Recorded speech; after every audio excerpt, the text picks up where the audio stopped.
Welcome to the Jaipur dialogues clips. आपने जिस तरह से हमारी मेन चैनल को सपोर्ट किया है, मैं यही आशा करता हूं कि उसी तरह से आप इस जयपुर डायलॉग्स क्लिप्स चैनल को भी सपोर्ट करेंगे तो सबसे पहले आपसे अनुरोध है कि इसको सब्सक्राइब कर लें। सब्सक्राइब करने के साथ साथ बेल आइकॉन ज़रूर दबा लें।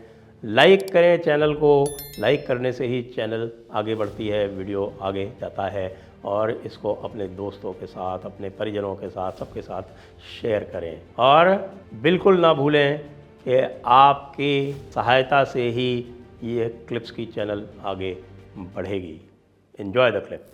ये आपने महाभारत अनरेवल्ड पार्ट 1 लिखी थी, उस पर हमने पूरी चर्चा भी की थी। तो अब ये महाभारत अनरेवल्ड पार्ट 2 में ऐसा क्या है जो उसमें रह गया था? क्योंकि हमने तो उसकी आदि से अंत तक चर्चा कर ली थी। जी, हमने जो चर्चा करी थी उसकी, वो हमने पूरी कथा की चर्चा करी थी, जिसे हम इतिहास कहते हैं कि कौरव पांडवों की जो कथा है, मतलब उनके जीवन में जो भी घटित हुआ और कैसे धर्म उनके जीवन का भाग था या अधर्म धर्म, जो भी जिस प्रकार उनका व्यवहार रहा था और उसका क्या फाइनल, जो उसके कारण क्या क्या हुआ उनके जीवन में। परंतु महाभारत को ना कहा जाता है कि ये अर्थशास्त्र भी है, ये धर्मशास्त्र भी है, ये कामशास्त्र भी है।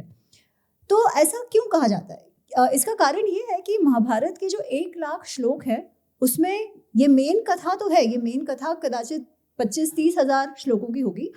उसके अलावा बहुत सारे संवाद और व्याख्यान हैं महाभारत में। जैसे महाभारत का सबसे बड़ा पर्व है शांति पर्व, और शांति पर्व पूरा संवाद है, संभाषण है भीष्म और युधिष्ठिर के बीच, और वो भी तब जब युद्ध हो चुका है। जनरली हम जब टेलीविजन वगैरह में देखते हैं तो युद्ध होने तक हम देखते हैं महाभारत, पर उसके बाद तो महाभारत की, अगर आप गीता प्रेस के अनुसार देखो तो 2 पूरे वॉल्यूम्स बचे हैं महाभारत के खत्म होने से पहले। तो एक जो है शांति पर्व, सबसे बड़ा पर्व है, जिसमें युद्ध के बाद भीष्म पितामह बाणों की शैया पर लेटे हुए हैं, और उस समय कृष्ण कहते हैं युधिष्ठिर से कि ये जो कौरवाणाम धुरंधर, ये कौरवों के जो धुरंधर हैं, ये अभी अस्त हो जाएंगे। जैसे और जो ये रात, ये अमावस्या की रात जैसा यहाँ का वातावरण हो जाएगा। ये अत्यंत ज्ञानी है, धर्म विदाम श्रेष्ठम, ऐसे वो कहते हैं कि जो धर्म का ज्ञान रखते हैं उसमें सर्वश्रेष्ठ हैं भीष्म, तो तुम उनसे ज्ञान लो।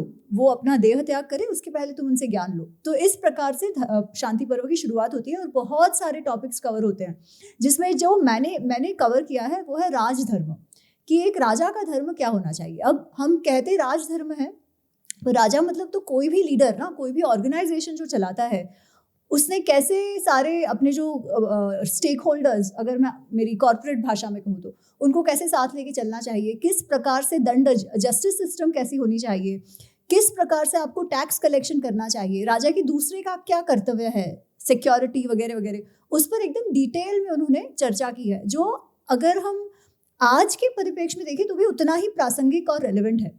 तो मैंने सोचा ये हम तक आना अत्यंत आवश्यक है, क्योंकि हम डीकोलोनाइजेशन की बात करते हैं, जिसमें हम कहते हैं कि वेस्टर्न लेंस से हमें अपने आप को नहीं देखना चाहिए। तो हमारा क्या लेंस है? तो हमारा लेंस तो पता चले, जिससे हम जो फिर पॉलिसी इनपुट में जा सके कि भाई हम किस प्रकार पॉलिसी करें। जैसे आपको मैं एक छोटा सा उदाहरण देती हूँ। हम जब आर्थिक व्यवस्था की बात करते हैं तो एक तरफ है कैपिटलिज्म, एक तरफ है कम्युनिज्म या सोशलिज्म, इसी की हम बात करते हैं। तो इसको बहुत ही ना संक्षिप्त में एक बात कहते हैं भीष्म। वो कहते हैं कि राजा का क्या काम है? लोकरंजनम, कि लोगों का वेलफेयर ये राजा का सबसे बड़ा काम है, प्रजारक्षण काम है।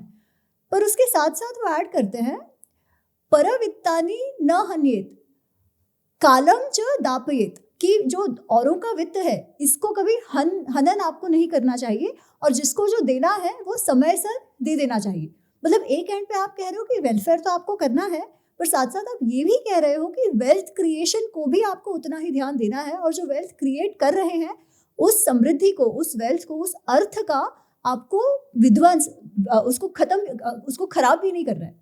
तो एक तरफ वेलफेयर, जो सोशलिज्म की बात आती है, बट सोशलिज्म में वो क्या कहते हैं, जो वेल्थ क्रिएटर्स हैं उनको विलन बना देते हैं।